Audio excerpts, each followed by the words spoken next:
ಎಲ್ಲರಿಗೂ ನಮಸ್ಕಾರ. ಮತ್ತೊಂದು ವಿಡಿಯೋಗೆ ಸ್ವಾಗತ. ಬಿಗ್ ಬಾಸ್ ಸೀಸನ್ 11 16ನೇ ವಾರ 5 ಜನ ನಾಮಿನೇಟ್ ಆಗಿದ್ದಾರೆ. ಸಾಟರ್ಡೆ ಬೇರೆ ಇವತ್ತು ಬಿಗ್ ಬಾಸ್ ಮನೆಯಿಂದ ಯಾರಾದ್ರೂ ಒಬ್ರು ವೋಟಿಂಗ್ ಪ್ರಕಾರನೋ ಇಲ್ಲ ಕಲರ್ಸ್ ಕಣ ಪ್ರಕಾರನೋ ಬಿಗ್ ಬಾಸ್ ಮನೆಯಿಂದ ಹೊರಗಡೆ ಹೋಗ್ತಾರೆ. ವೋಟಿಂಗ್ ಕೂಡ ಕಂಪಲ್ಸರಿ ಕನ್ಸಿಡರ್ ಮಾಡ್ತಾರೆ. ಮತ್ತೆ 5 ಜನ ನಾಮಿನೇಟ್ ಆಗಿದ್ದಾರೆ. ಶುಕ್ರವಾರ ಎಪಿಸೋಡ್ ಆದ್ಮೇಲೆ ವೋಟಿಂಗ್ ರಿಸಲ್ಟ್ ಯಾವ ರೀತಿ ಇದೆ, ಫಸ್ಟ್ನೇ ಸ್ಥಾನ ಸೆಕೆಂಡ್ನೇ ಸ್ಥಾನ ಏನಾದ್ರೂ ಬದಲಾವಣೆ ಆಗಿದೆ, ಇಲ್ಲ ಡೇಂಜರ್ ಝೋನ್ ಅಲ್ಲಿ ಇದ್ದ ಚೈತ್ರಕ ಸ್ಥಾನ ಏನಾದ್ರೂ ಬದಲಾವಣೆ ಆಗಿದೆ.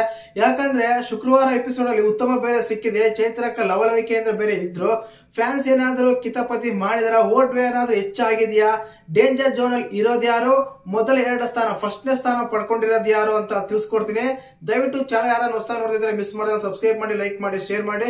ಇದು ಕೇವಲ ಅನ್ಅಫಿಷಿಯಲ್ ವೋಟಿಂಗ್ ರಿಸಲ್ಟ್ ಆಗಿರುತ್ತೆ.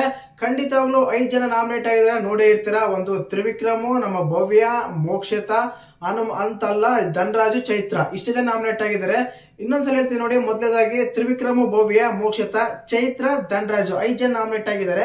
ಈ 5 ಜನದಲ್ಲಿ ಡೇಂಜರ್ ಝೋನ್ ಅಂತ ತಗೊಳೋದಾದ್ರೆ ಖಂಡಿತವಾಗ್ಲೂ ಈ ವಾರ ಪೂರ್ತಿ 4 ದಿನ 3 ದಿನ ಒಂದು ವೋಟಿಂಗ್ ರಿಸಲ್ಟ್ ಅಪ್ಡೇಟ್ ಕೊಟ್ಟಾಗ ಖಂಡಿತವಾಗ್ಲೂ ಚೈತ್ರಕ್ ಅವರೇ ಡೇಂಜರ್ ಝೋನ್ ಅಲ್ಲಿ ಇದ್ದಾರೆ. ಖಂಡಿತವಾಗ್ಲೂ ಅವರು ಟಾಪ್ ಬಾಟಮ್ 2 ಅಂತ ತಗೊಂಡ್ರೆ ಖಂಡಿತವಾಗ್ಲೂ ಅವರೇ ಇರ್ತಾರೆ. ಬಾಟಮ್ 2 ಅಲ್ಲಿ ಅಂದ್ರೆ ತಗೊಂಡ್ರೆ ಧನರಾಜ್, ನಮ್ಮ ಚೈತ್ರಕ್ ಇರ್ತಾರೆ. ಇವರೇ ಬಾಟಮ್ 2 ಅಲ್ಲಿ ಇರೋದು.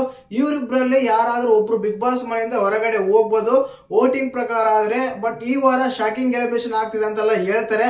ಶಾಕಿಂಗ್ ಎಲಿಮಿನೇಷನ್ ಏನಾದ್ರೂ ಆದ್ರೆ ಖಂಡಿತವಾಗ್ಲೂ ಮೋಕ್ಷತನ ಇಲ್ಲ ಭವ್ಯನ ಇಬ್ಬರಲ್ಲಿ ಯಾರೋ ಒಬ್ರು ಬಿಗ್ ಬಾಸ್ ಮನೆಯಿಂದ ಹೊರಗಡೆ ಹೋಗ್ತಾರೆ. ಇಲ್ಲ ವೋಟಿಂಗ್ ಪ್ರಕಾರ ಮಾಡೋದಾದ್ರೆ ಧನರಾಜು ಅಥವಾ ಚೈತ್ರಕ ಹೋಗ್ತಾರೆ.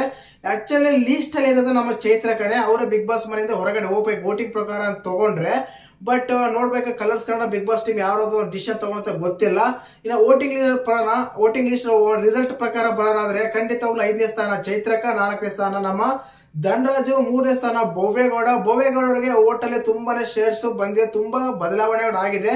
ಎಪಿಸೋಡ್ ಆದ್ಮೇಲೆ ನೋಡಿರ್ತೀರ, ಒಂದು ಫೀಮೇಲ್ ಕಂಟೆಸ್ಟೆಂಟ್ ಮೇಲ್ ಕಂಟೆಸ್ಟೆಂಟ್ ಗೆ ತಕ್ಕ ಮಟ್ಟಿಗೆ ಟಾಸ್ಕ್ ಆಡ್ತಾರೆ, ಟಾಸ್ಕ್ ಒಂದು ಎಕ್ಸ್ಪ್ರೆಸ್ ಮಾಡ್ತಾರೆ ಅಂದ್ರೆ ಖಂಡಿತವಾಗ್ಲು ಎಕ್ಸ್ಪೆಕ್ಟ್ ಮಾಡಿದ್ವಿ ಎಲ್ಲರೂ ಇದೇ ರೀತಿ ಆಡ್ತಾರೆ ಅಂತ. ಅವ್ರಿಗೆ ಅಪ್ರಿಶಿಯೇಟ್ ಮಾಡ್ಲೇಬೇಕು. ಅಷ್ಟು ಚೆನ್ನಾಗಲ್ಲ ಟಾಸ್ಕ್ ಆಡಿದ್ರೆ ನಮ್ಮ ಭವ್ಯಗೌಡರು. ಯಾಕಂದ್ರೆ ರಜತ್ ಅವ್ರಿಗಿಂತ ಕಡಿಮೆ ಟೈಮ್ ಅಲ್ಲಿ ಆ ಬಾವುಟ ಹೋಗಿ ಮೇಲೆ ನೆಡ್ತಾರೆ ಅಂದ್ರೆ ಅಪ್ರಿಶಿಯೇಟ್ ಮಾಡ್ಲೇಬೇಕು ಆ ವಿಷಯದಲ್ಲಿ.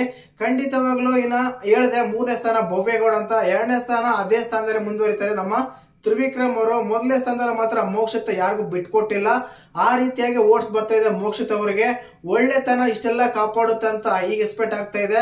ಯಾಕಾದ್ರೆ ವೋಟ್ ಮಾಡ್ತಾರೆ ಅಂತ ನಿನ್ನೆ ವಿಡಿಯೋದಲ್ಲಿ ಹೇಳಿದ್ದೆ, ಈಗಲೂ ಅದನ್ನೇ ಕಂಟಿನ್ಯೂ ಆಗ್ತಾ ಇದೆ, ತಪ್ಪೇನಿಲ್ಲ ಅದರಲ್ಲಿ. ಅವ್ರವ್ರ ಇಷ್ಟ ಅದು. ಯಾಕಂದ್ರೆ ಇಂತರಿಗೆ ವೋಟ್ ಮಾಡಂತ ನಾವು ಹೇಳಕ್ಕಾಗಲ್ಲ, ನೀವು ಹೇಳಕ್ಕಾಗಲ್ಲ. ಯಾರಾದ್ರೂ ಇಷ್ಟ ಆಗ್ತಾರೆ ಅವ್ರಿಗೆಲ್ಲ ವೋಟ್ ಮಾಡ್ತಾ ಇರ್ತಾರೆ. ಖಂಡಿತವಾಗ್ಲೂ ವೋಟ್ ಅಂತ ತಗೊಂಡಾಗ ಮೋಕ್ಷತ್ ಅವರೇ ಇದ್ದಾರೆ ಮೊದಲನೇ ಸ್ಥಾನದಲ್ಲಿ, 2ನೇ ಸ್ಥಾನದಲ್ಲಿ ತ್ರಿವಿಕ್ರಮ್ ಅವರು ಇದ್ದಾರೆ, 3ನೇ ಸ್ಥಾನದಲ್ಲಿ ನಮ್ಮ ಭವ್ಯಗೌಡ ಇದ್ದಾರೆ, 4ನೇ ಸ್ಥಾನದಲ್ಲಿ ಧನರಾಜು, 5ನೇ ಸ್ಥಾನದಲ್ಲಿ ಚೈತ್ರ ಅವರು ಇದ್ದಾರೆ. ಈ ರೀತಿ ಇದೆ. ಇದು ಈ ವಾರದ ಕೊನೆಯ ವೋಟಿಂಗ್ ರಿಸಲ್ಟ್ ಆಗಿರುತ್ತೆ. ಖಂಡಿತವಾಗ್ಲೂ ನೋಡೋಣ. ಮತ್ತೆ ಬಿಗ್ ಬಾಸ್ ಅವರು ಯಾವ್ದಾವ್ದು ಒಂದು ಡಿಸಿಷನ್ ತಗೋತಾರೆ, ಯಾರು ಬಿಗ್ ಬಾಸ್ ಮನೆಯಿಂದ ಹೊರಗಡೆ ಕಳಿಸ್ತಾರಂತ. ಮತ್ತೆ ನಿಮ್ಮ ಫೇವರೇಟ್ ಯಾರು, ನಿಮ್ಗೆ ಯಾರು ವೋಟ್ ಮಾಡಿದ್ರೆ ಈ ವಾರ ಬಿಗ್ ಬಾಸ್ ಮನೆಯಿಂದ ಯಾರು ಹೊರಗಡೆ ಹೋಗ್ತಾರಂತ ಕಮೆಂಟ್ ಮಾಡಿ. ಖಂಡಿತವಾಗ್ಲೂ ಚಾನಲ್ ಯಾರು ಹೊಸ ನೋಡ್ತಿದ್ರೆ ಮಿಸ್ ಮಾಡಿದ್ರೆ ಸಬ್ಸ್ಕ್ರೈಬ್ ಮಾಡಿ, ಲೈಕ್ ಮಾಡಿ, ಶೇರ್ ಮಾಡಿ. ಜೈ ಹಿಂದ್, ಜೈ ಕರ್ನಾಟಕ ಮಾತೆ.